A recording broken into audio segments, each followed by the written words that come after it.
Bonjour à tous, bonjour à toutes, je suis Fiona Radkoff, IAIPR d'anglais. J'ai une question sur la liberté pédagogique de l'enseignant. Il y a un professeur qui me dit qu'avec l'introduction du cadre européen commun de référence pour les langues, il a l'impression qu'il n'y a plus de liberté pédagogique. Donc je vais répondre en 2 points.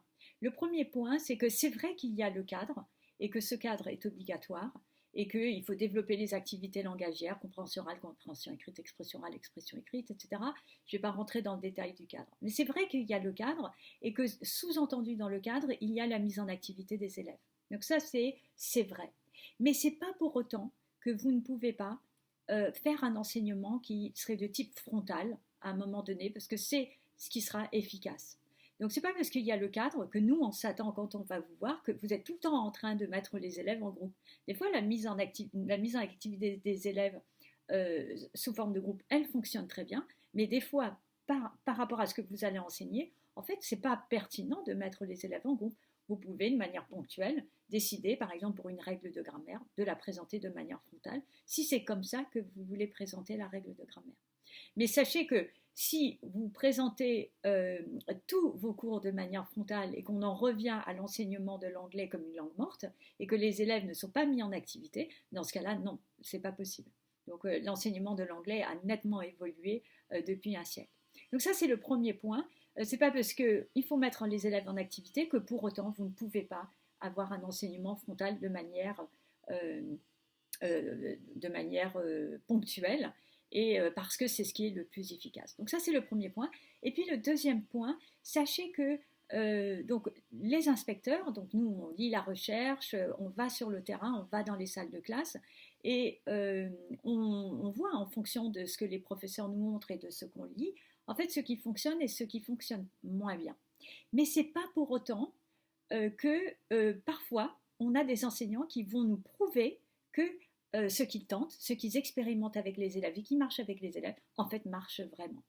Et donc ça, c'est vraiment très intéressant pour nous. Quand on rencontre des stagiaires, donc là récemment j'ai eu des stagiaires dans le cadre des entretiens professionnels, des stagiaires qui ont de brillantes idées, des idées auxquelles je n'avais pas pensé. Donc on a régulièrement des stagiaires qui font ce travail de recherche, ce travail de réflexion avec les élèves et qui nous donnent des idées, qui nous expliquent comment ils ont réfléchi et qui nous prouvent que ça fonctionne avec les élèves, mais également des professeurs titulaires qui sont très chevronnés, qui ont envie d'expérimenter, qui vont tester des choses avec les élèves parce que c'est ce qui les motive.